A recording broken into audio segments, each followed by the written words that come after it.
Hindi naman ito babasagin, ma'am.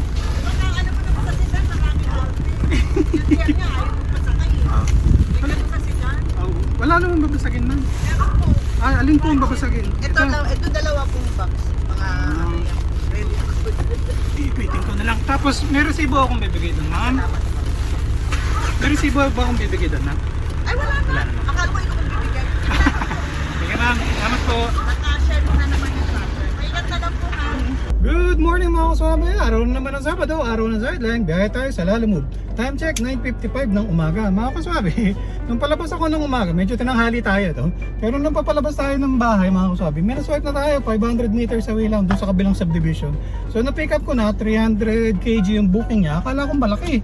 Pero 3 boxes lang na maliliit na doon siya sa likod. So medyo babasagin na raw yung 2 boxes, so ingatan daw. Pero abang-abang pa tayo ng booking kasi sana may sabay tayo kasi regular lang yung booking niya. So sa dulo ng video mga kaswabe, summarize natin lahat ng mga bookings na makukuha natin. Kung single booking ba siya, kung double booking, regular, priority, 200 kg o 300 kg, magkano kinita natin, anong oras na pick up, anong oras na yatid. Dami ko sinabi. Tapos lista rin natin kung magkano total na kinita natin, nakikita sa Lalamove. Tapos may tips tayo nakuha para alam natin kung magkano yung gross na kinita natin. Tapos bawas naman natin yung mga expenses natin, diesel, budget for car maintenance, pagkain, para alam natin kung magkano yung net, yung malinis na kita natin mga kaswabe. So punta lang muna tayo sa gasoline station para magpa-full tank tayo. Pero nireset ko na yung trip A natin, so naka 500 meters na tayo mga kaswabe. Balikan ko kayo mamaya, punta muna tayo sa gasoline station. Okay mga kasama, time check 10:10 ng umaga. So dito tayo sa gasoline station, nakapagpa-full tank na tayo. Tapos yung kilometer reading natin 3.1 kilometers na. May naswipe tayo pang double booking mga kaswabe. Paranaque pick up 4 kilometers away. Pagdadala Mandaluyong, priority siya. So goods, hindi na natin masasabayan. At least double booking na tayo.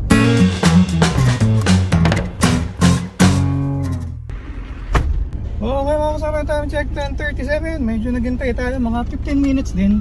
Pero pinrepair pa yung DR eh. Pero all goods naman mga kaswabe. Na-pick up na natin 3 boxes siya ng mga aluminum tape. Tapos may isang roll nung parang installation mga kaswabe. So unahin muna natin to sa 13 kilometers away, 40 minutes away, sabi ni Waze. Kaya lang domestic road, tapos Aurora Boulevard, tapos EDSA yung turo ni Waze eh. 2 beses na tayo napaparang ng ASBO doon. So baka lumihis tayo, baka mag Terminal 3 tayo, Andrews Avenue. Tapos bababa tayo ng South Luzon Expressway para makiwas tayo sa ASBO mga kaswabe. So double booking tayo, atid muna natin tong priority booking. Okay mga kaswabe, kung interesado kayong mag-apply sa Lalamove, ito yung step-by-step guide kung paano mag-apply. Tapos paki-input na rin yung aking referral code. Baka naman!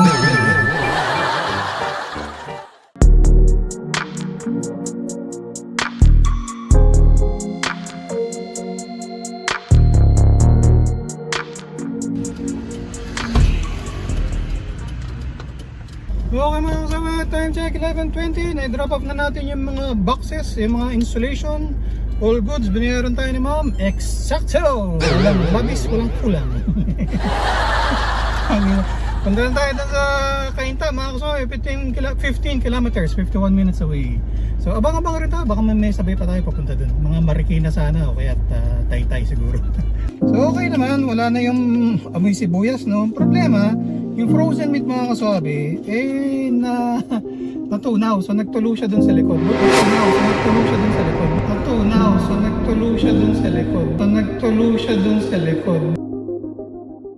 Okay mga kaswabe, time check 12:18. Nai-drop off na natin yung mga boxes. 532 lang yung bill ni sir. Binigyan niya tayo, no? 5:32 lang po. Okay na po ito. Salamat po. Salamat po. 5:50. Salamat naman. May tip tayo. Harap tayo Nice. papardahan. Harap tayo ng lunch mga kaswabe. Pero abang-abang rin na kasi baka may mahanap na tayo eh. Dito ako mamaya. Dito tayo sa may kainta.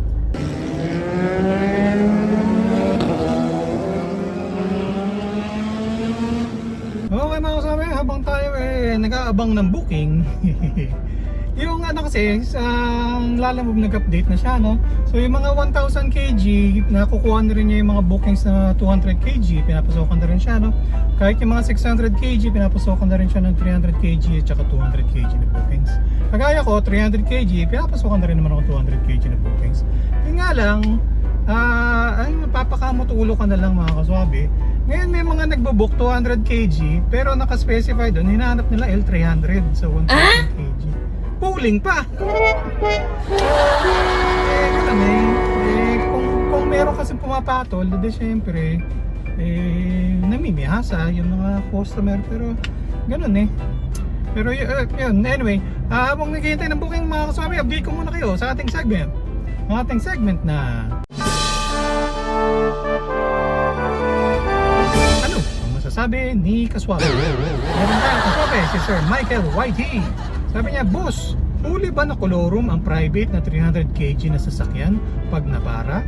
Plano ako po sana mag-deliver sa 300 kg, kaso iniisip ko baka mahuli na kolorum kasi naka-private ang sasakyan.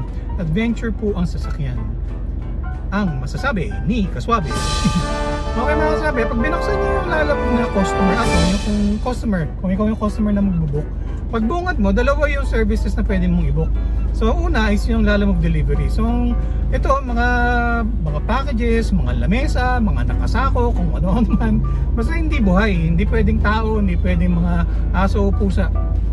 So ang basic ng mga requirements para sa Lalamove delivery na kagaya ko, no, Lalamove delivery, syempre ORCR, tapos kung hindi sa'yo nakapangalan yung sasakyan, kailangan mo na authorization letter, tapos kailangan mo rin ng barangay clearance o kaya NBI clearance, tapos non-professional na driver's license. Kung wala ka pa, kung non-pro ka pa lang, okay lang mag-apply, ma-approve ka, kaya lang within 3 months dapat ma-upgrade mo to pro. So yun lang yung mga basic na requirements para sa Lalamove delivery. So going back dun sa customer app ng Lalamove, no, yung pangalawa naman na service niya is yung Lalamove Ride o Lala Ride. So dito, ang mga isasakay mo, mga pasahero, mga tao. So syempre kung may dala rin sila mga maleta o gamit, pwede mo rin isakay syempre, no? Pero yun yung basically na pinagkaiba. Lalamove delivery ng mga packages, mga sako, mga ganun. Tapos kapag Lalamove delivery, pwede kang magsakay ng tao. So yun ang pagkakaiba. May dalawang additional na requirements si Lalamove Ride, no, para ma-approve ka sa Lalamove Ride. Una, kailangan mo ng LTFRB na franchise ng TNBS. Kung wala ka pa, kung on process pa, pwede tinatanggap rin ni Lalamove yung provisional authority lang. Pangalawa, kailangan mo ng na passenger insurance para kung ano man mangyari, kung ma-aksidente, may makukuha yung na-aksidente, no? So, parang ganun mga kasabi.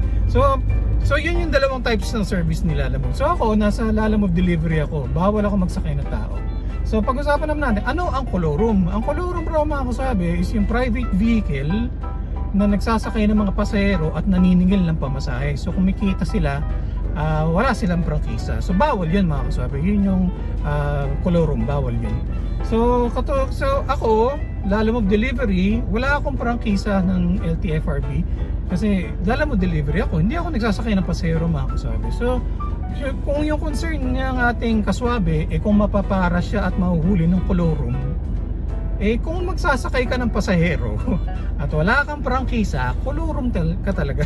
Huhulihin ka talaga, no mga kaswabe. Kaya yung ibang mga bookings na naka-specify na may sasabay po na tao, sila po ang magbababa, hindi ko na yung sinaswipe. Or kung may naswipe man ako tapos tinanong ko may pasahero po ba may sasakay, tapos nagsabi na oo po may sasabay po, mag-add na lang ako, pinapa-cancel ko kasi nga bawal yan mga kaswabe. Mahuhuli ka talaga ng kolorum. So una, may penalty kang babayaran kapag nahuli ka, tapos pangalawa, may impound pa yung sasakyan mo. So yun mga kasabi, yung kapag meron ka kasing LTFRB franchise ng TNVS, yung car registration mo sa LTO from private magiging magiging for hire. So ako, since wala nga ako na prangkisa, ano lang ako, private pa rin tong race nitong Isuzu Crosswind ko na teenager mga kasabi. So yun mga kasabi, mahaba-haba naman ang sinabi ko, pero sana makatulong. Yan ang masasabi ni Kaswabe. Unang problema doon sa booking, hindi sinasagot yung mga yung tao. Pangalawang problema, wrong siya. Tapos nagpaalam ako kay Kuya Guard kung pwede kong akyatin. Kasi nasa 4th floor siya. So akyat ko muna. Ano ko? So okay naman, wala na yung amoy sibuyas, no? Ang problema, yung frozen meat mga kasabi, natunaw. So nagtulo siya dun sa likod. Natunaw. So nagtulo siya dun sa likod.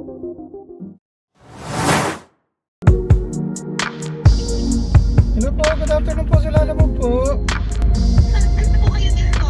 Dalawang box na maliit. Dalawang box na maliit, ma'am. Ano pong laman, ma'am? Babasagin? Babasagin. Okay mga kasama, time check 1:50 na ng hapon. So nag-lunch tayo, nagpahinga rin. Ang dalang talaga ng mga bookings mga kaswabi. So itong nakuha natin, dito lang rin sa may Antipolo ba to? Kaya lang mag-u-turn tayo ng malayo kasi nandito sa may Marcos Highway. Sa pagdadala ng Parañaque, pero doon sa may West Service Road, so matraffic doon. Iniisip ko kung umuha na rin ng pa-south para medyo malapit na rin sa bahay kasi ang tumal talaga.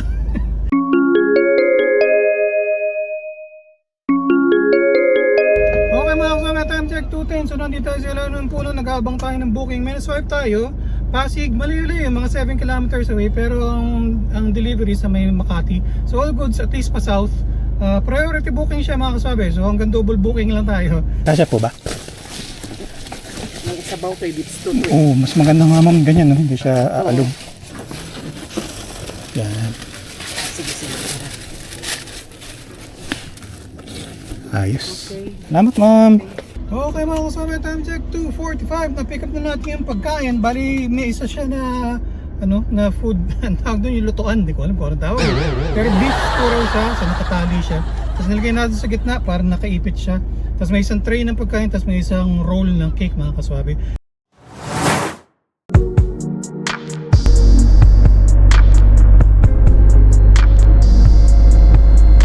Okay mga kasama, time check 3:27. Drop off na natin yung mga pagkain, all goods mga kaswabe. Paid via credit naman yun, wala tayong siningil na cash. Tapos, pinaswipe tayo mga kaswabe dito lang rin sa Makati. 4 kilometers away, doon sa may Osmeña Boulevard, yung may South Super Highway. Pagtas ng pagdadalan, doon sa may Don Bosco, Barangay Don Bosco na Parañaque. So goods, kasi yung isang dadalhin natin nasa may West Service Road. Tapos saka tayo magdodonya Soledad, tapos uwi na tayo. At matumal talaga mga kaswabe.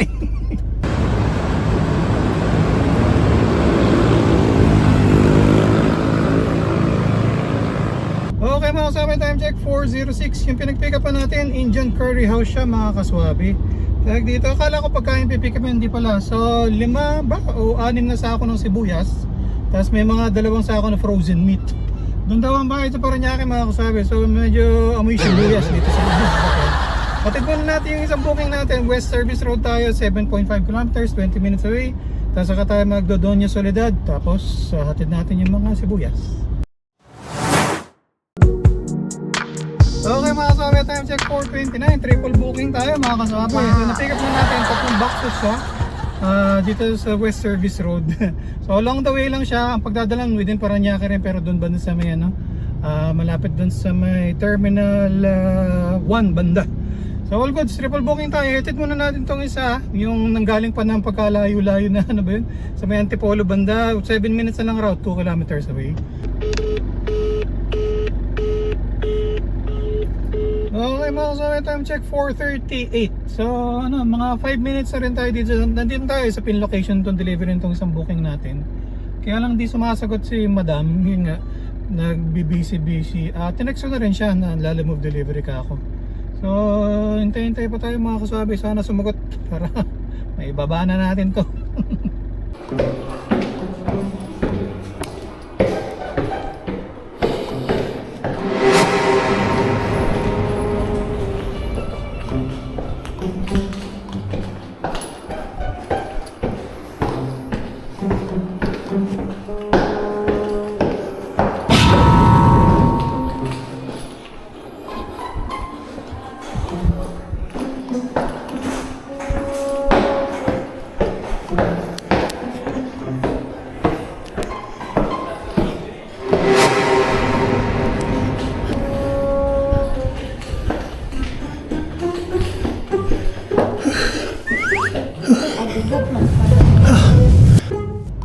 mga kasama, time check 5:16. Kung napapansin ninyo, nagpalit na ako ng damit mga kasobe kasi pinawisan tayo ng gusto. Unang problema doon sa booking, hindi sinasagot ni madam yung tawag. Pangalawang problema, wrong pin siya. So nilagay naman niya yung address, no, doon sa notes pala, nandun pala. So ginugol ko pa, sinearch ko pa kung saan banda, ginugol maps ko. So nahanap ko naman mga 500 meters away nga lang. Okay lang naman, di naman ganun kalayuan. Problema, so hindi nga niya sinasagot yung tawag. Tapos nagpaalam ako kay Kuya Guard kung pwede kong akyatin. Kasi nasa 4th floor sila. So inakyat ko muna. Kinato ko, nandun yung kasambahay nila. Eh wala naman daw iniwan na pera. So nasa US raw yung si madam. Kaya pala hindi sumasagot. So minessage naman niya. Tapos inakyat ko na lang hanggang 4th floor mga kaswabe. Walang buhat yung booking nila. So 475 yung bill ni ma'am sa shipping fee. Ang Gcash na sa akin is 550. So may nagdagdag naman sila na 75 pesos para doon sa pag-akyat. Nice! Yung nga lang, medyo naabala tayo kasi nga hindi nasasagot yung tawag. Tapos akyat pala. Anyway, dami ko na sinabi, hatid muna natin to isang booking natin yung mga sibuyas kasi nangangamoy sibuyas na dito sa loob ng sasakyan. Okay mga kasama, time check 5:40 na i-drop off na natin yung mga sibuyas at saka frozen meat. 319 lang yung bill ni madam, binigyan tayo na 320, so nag-tip tayo na piso. Wow! All goods mga kasabi. So okay naman, wala na yung amoy sibuyas, no? Ang problema, yung frozen meat mga kasabi, natunaw, so nagtulo siya dun sa likod.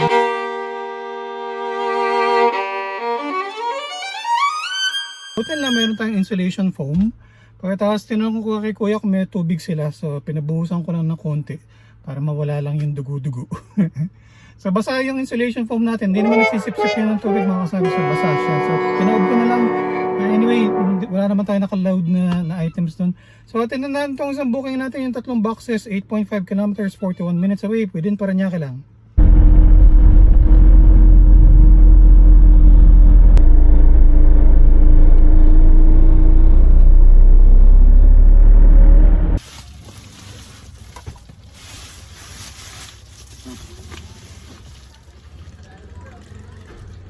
Okay mga kasama, time check 6:25, na-drop off na natin yung 3 boxes. Ang bill ni ma'am ay 316.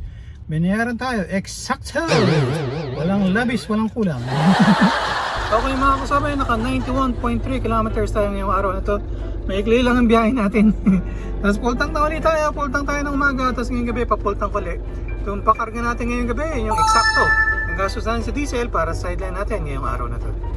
Okay mga kasama, time check 6:46 ng gabi. So maaga tayong uuwi ngayon, matutuwa si Mrs. Sobe. So less than 9 hours lang tayo sa kalsada ngayong araw na ito mga kasama. So double booking tayo ng umaga, kaya lang nung nandun tayo sa Cainta, medyo parang nagtagal, parang konti lang naman ang booking, hindi ko nagustuhan. So parang naisip ko, kumuha lang na ng booking pa uwi, no? So maganda naman, kaya lang may actually pinag-isipan ko ng gusto yun kasi medyo nag-aalangan talaga ako doon sa West Service Road kasi buti ngayon nakachamba tayo, hindi traffic, no? Pero pag nachamba ka talaga ng traffic doon, talagang mapapakamot ka ng ulo dahil nga matraffic talaga doon sa lugar na. Pero sinuwerte naman tayo kasi marami tayong naisabay, nakapag triple booking pa nga tayo nung huli. Tapos nagka-problema lang tayo doon sa isang booking na hindi sumasagot sa tawag si ma'am, wrong pin pa, pinakit pa natin sa 4th floor, pero all goods, ganun talaga. Ganun eh. So hindi ka naman malaki ang kita natin, pero yun nga, less than 9 hours lang rin naman kasi tayo bumaya, hindi tayo sumagal. So yan muna, Sabado sideline natin mga kasuwabe. Maraming salamat sa panood, hanggang sa ulitin. Ingat-ingat sa pagmamaneho para ang biyahe natin ay laging spotted.